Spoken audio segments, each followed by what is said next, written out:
આજે આપણે ધોરણ 11 માં ચેપ્ટર 2 ના ઉદાહરણો કરવા જઈ રહ્યા છીએ. ઉદાહરણ 13 લઈએ છીએ.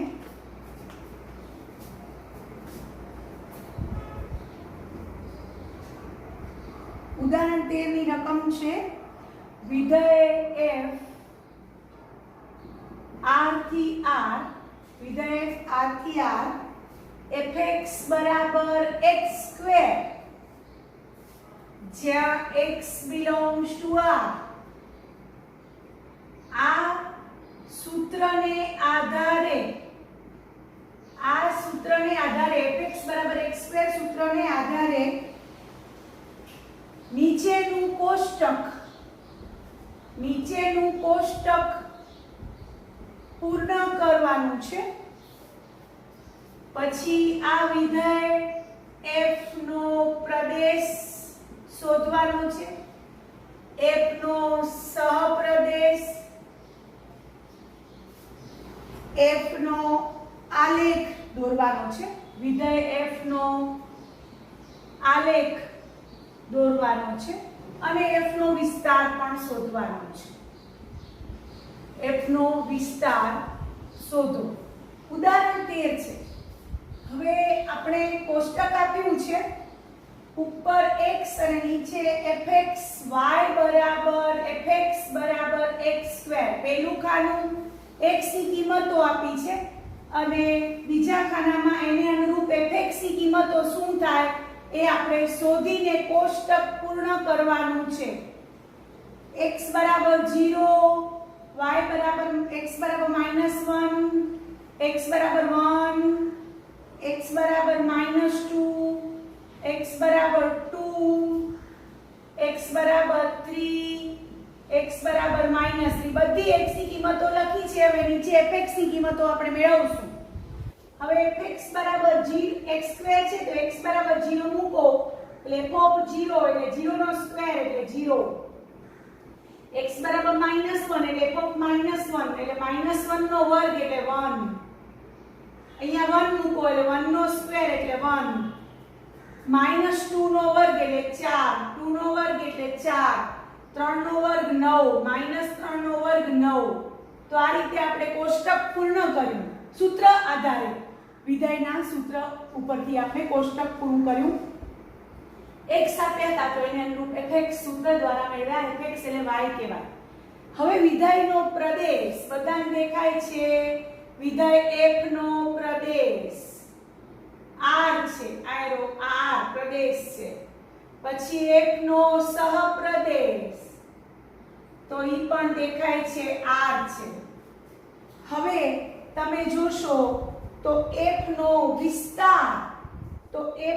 વિસ્તાર આપણે ખબર છે કે fx બરાબર x સ્ક્વેર સૂત્ર છે. એમાં વાસ્તવિક સંખ્યા x તમે પ્રદેશમાંથી જુદી જુદી મૂકતા જાશો, સામે જવાબ વાસ્તવિક સંખ્યા જ મળશે. વિચારી લેજો એકદમ ધ્યાનથી. ધારો કે આપણે x બરાબર 0 મૂક્યો તો f ઓફ 0 એટલે 0 સ્ક્વેર એટલે 0 મળ્યો. 1 મૂક્યો તો 1 સ્ક્વેર એટલે 1 મળ્યો. -1 મૂક્યો તો -1 નો વર્ગ 1 મળ્યો. હવે વિચારો કે વર્ગમૂળમાં 2 મૂકું છું. ધારો કે x બરાબર વર્ગમૂળમાં 2 મૂકું છું તો વર્ગમૂળમાં 2 નો વર્ગ એટલે 2 મળશે. હું માઈનસ વર્ગમૂળમાં 2 મૂકીશ તો પણ મને જવાબ મળશે 2. માઈનસ વર્ગમૂળમાં 2 મૂકો તો પણ એનો વર્ગ થશે. માઈનસ વર્ગમૂળમાં 2 નો વર્ગ એટલે શું થશે 2 અને વર્ગમૂળમાં 2 નો વર્ગ પણ 2 થશે. તમે જુઓ છો કે જવાબમાં તમને ધન વાસ્તવિક સંખ્યા જ મળશે. -3 નો વર્ગ કરો તો 9, 3 નો વર્ગ કરો તો 9, -1/2 નો વર્ગ કરો તો 1/4, 1/2 નો વર્ગ કરો તો 1/4. એટલે કે બધી ધન વાસ્તવિક સંખ્યા અને શૂન્ય મળ્યો. શૂન્ય હતો જ્યારે 0 લીધો તો 0 નો વર્ગ શું થાય 0. x બરાબર 0 મૂક્યો 0 નો વર્ગ એટલે 0. તો f નો વિસ્તાર r પ્લસ યોગ 0 છે. બધી જ ધન વાસ્તવિક સંખ્યાઓ અને શૂન્ય એ નો વિસ્તાર થયો. હવે આપણે આનો આલેખ દોરીએ છીએ. તો આનો આલેખ દોરવા માટે આપણે ઘટકો જે લીધા છે એના દ્વારા આપણે આલેખ દોરશું. તો ઘટકો આવ્યા 0 સાથે ખૂબ 0 એટલે વાયામ, એક્સયામ વાયામ. આ એક્સયામ બતાવે છે, બીજું લાઈન વાયામ બતાવે છે. y બરાબર fx બરાબર x2. તો આપણે આલેખ દોરવા જઈ રહ્યા છીએ. y બરાબર fx બરાબર x2 નો આલેખ જોજો બધા ધ્યાનથી. હા, આ x અક્ષ અને આ y અક્ષ છે.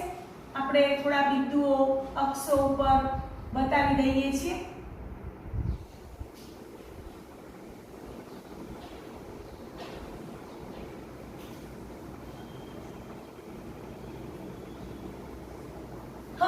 હવે તમે જોશો, ધારો કે x બરાબર આપણે લઈએ, માની લો 0, તો fx બરાબર x2 એટલે કે fx બરાબર x2 પરથી f ઓફ 0 બરાબર 0 સ્ક્વેર એટલે 0 y છે. y x બરાબર 0 ત્યારે y બરાબર 0, તો 0 0 બિંદુ પેલું આવ્યું. પેલો f ના ઘટકો સ્વરૂપે લખવું હોય, f ના ઘટકો સ્વરૂપે તો 0 સાથે 0. પછી મને 1/2 લખવો છે, 1/2, તો 1/2 નો સ્ક્વેર એટલે 1/4. પછી મને 1 લખવો છે તો 1 નો સ્ક્વેર 1. 3/2 લખવો છે તો 9/4. આ રીતે આ બાજુ પણ -1/2 એનો વર્ગ 1/4, -1 એનો વર્ગ 1. આ રીતે હું f ના ઘટકો મેં લખ્યા. આ બધા ઘટકો એટલે એના બિંદુ સ્વરૂપ છે જે આલેખ માટે કામ આવશે.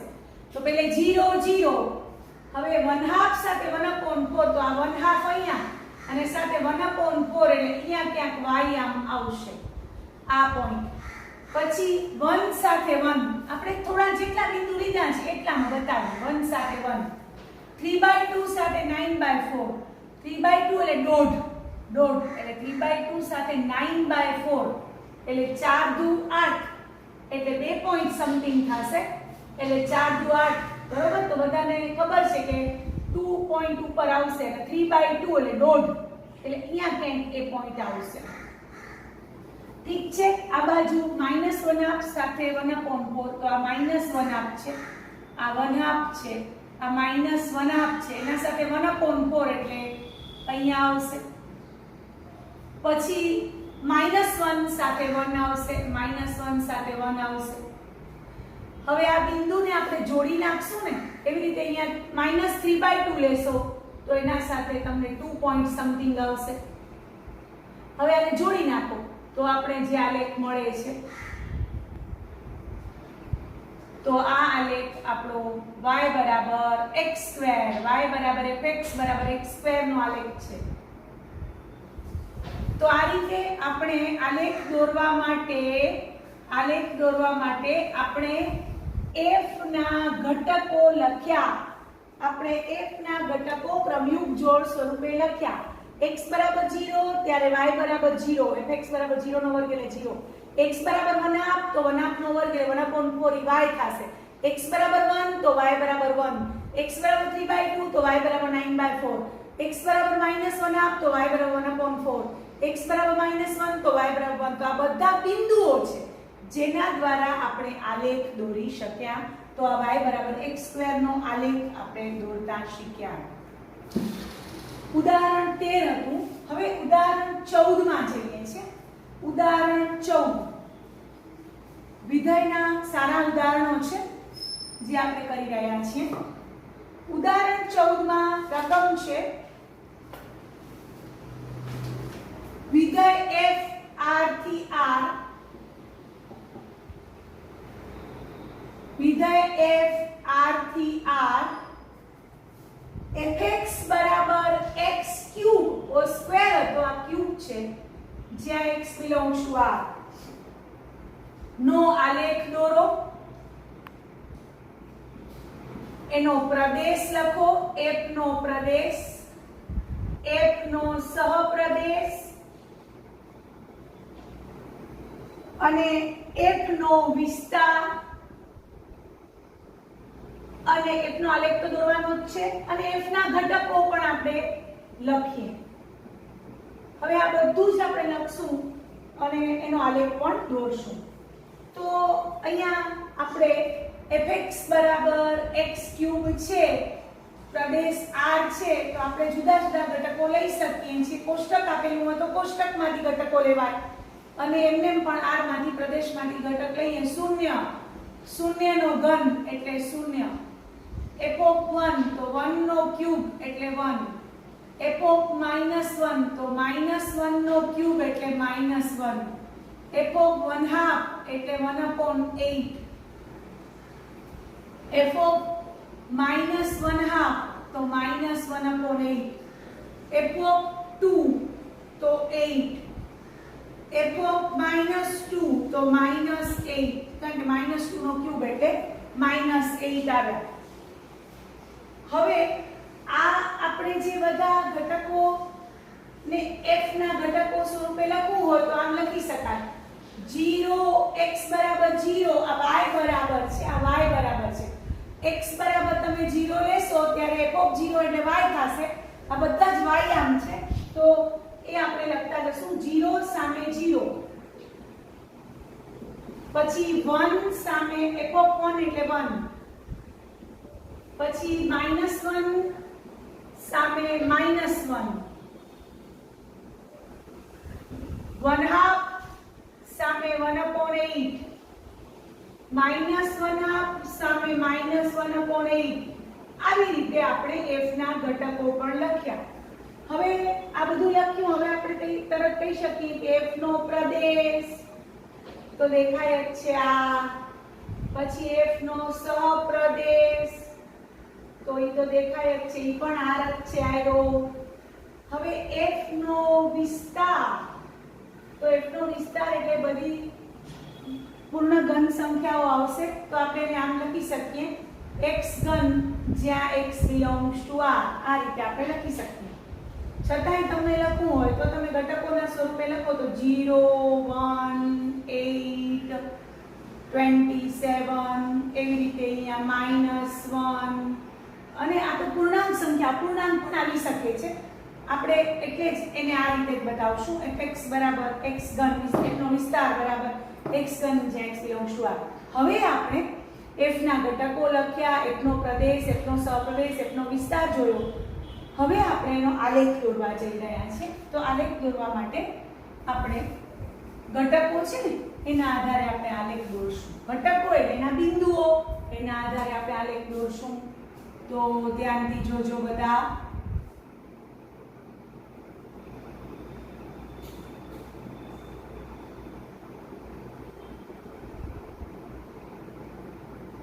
આ રીતે આલેખ પર પોઈન્ટ લઈ યોગ્ય સ્કેલ માપથી આલેખ આપણે દોરીએ.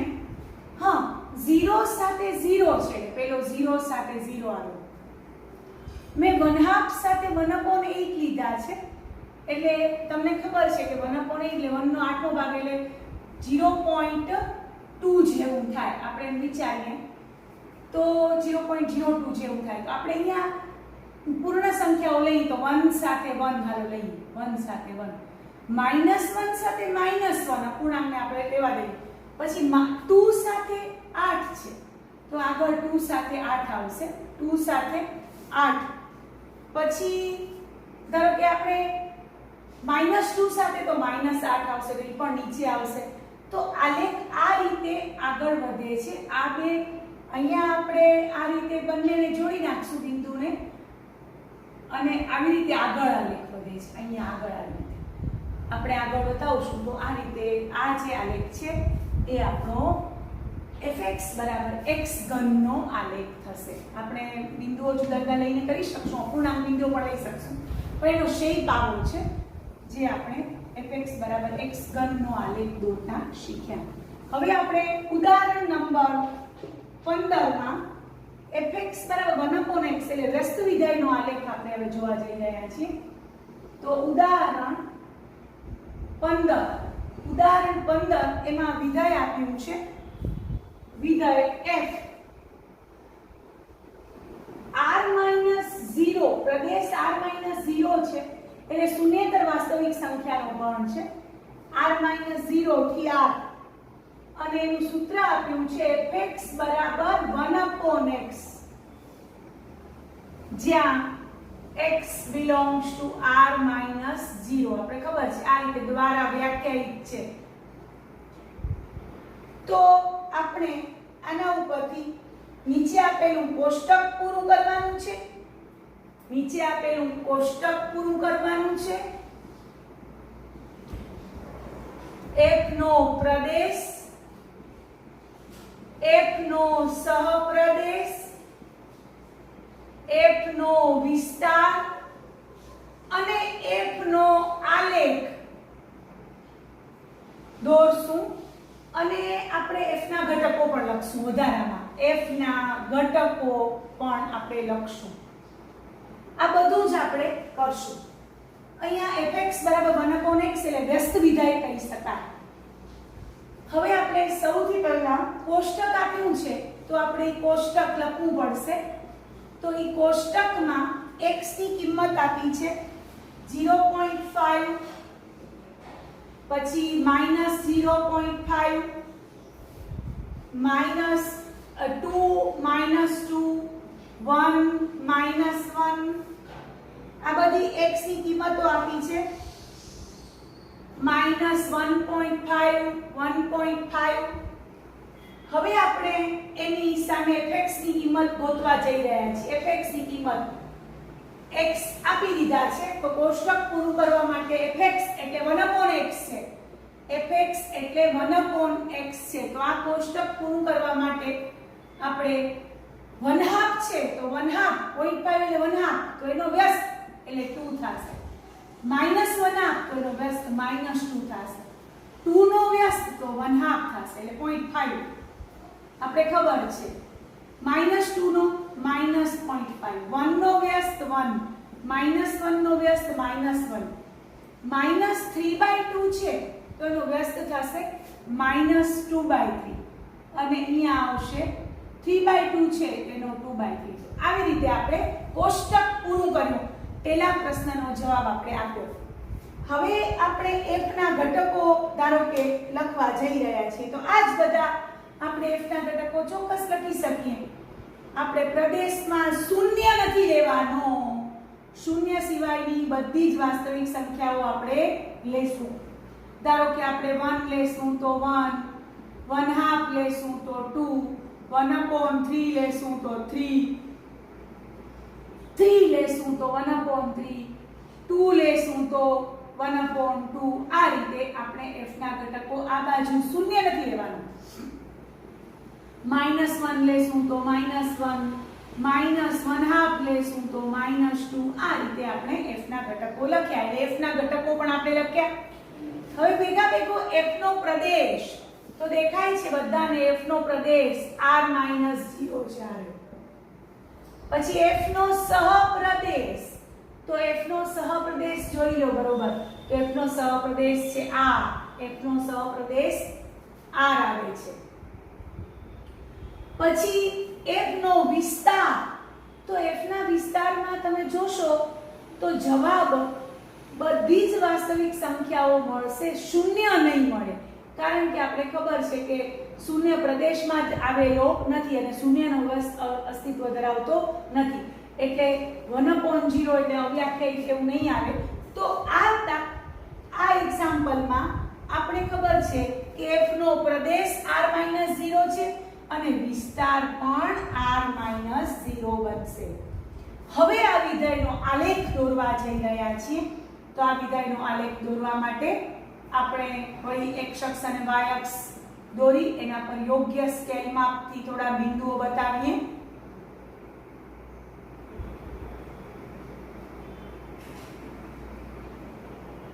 અને પછી આલેખ f ના ઘટકો દ્વારા આપણે આલેખમાં આગળ દોરી શકશું હા હવે આયા f ના ઘટકો આ રહ્યા છે આપણી પાસે 1 સાથે 1 તો માની લો કે આ 1 સાથે 1 છે બરોબર પછી 1/2 સાથે 2 આ 1/2 છે આ 1/2 સાથે 2 એટલે અહીંયા આવશે આ 1/2 સાથે 2 બતાવે છે પછી 2 સાથે 1/2 છે, આ 2 છે તો સાથે અહીંયા 1/2 આવશે, 2 સાથે 1/2 આવશે.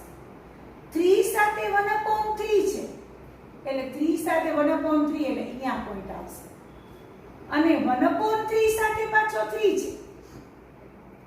તો આ રીતે તમને જે પોઈન્ટ મળશે. તો આમ આપણે આને જોડતા જશું તો આ રીતે આમ આલેખનો આકાર થશે. જોજો ધ્યાનથી, આ રીતે જશે આગળ.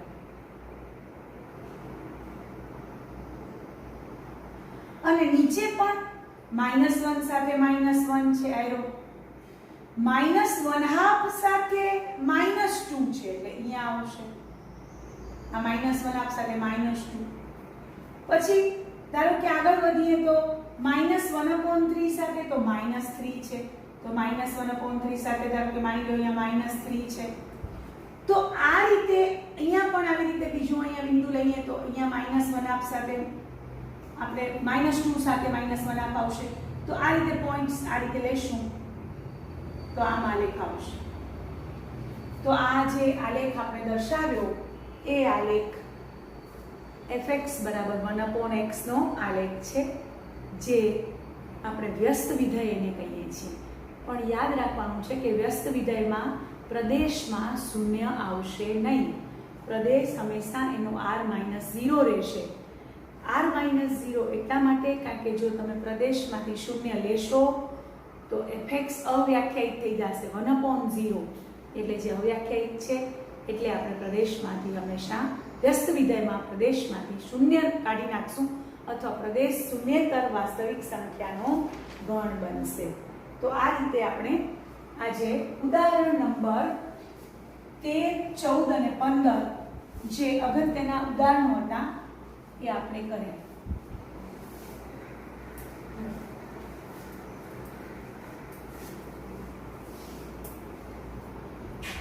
તો હવે આપણે નેક્સ્ટમાં પ્રકીર્ણ સ્વાધ્યાય 2 ભણશું. મારો વિડીયો પસંદ આવ્યો હોય તો લાઈક કરજો, શેર કરજો અને મારી ચેનલને સબસ્ક્રાઇબ કરજો. Thank you.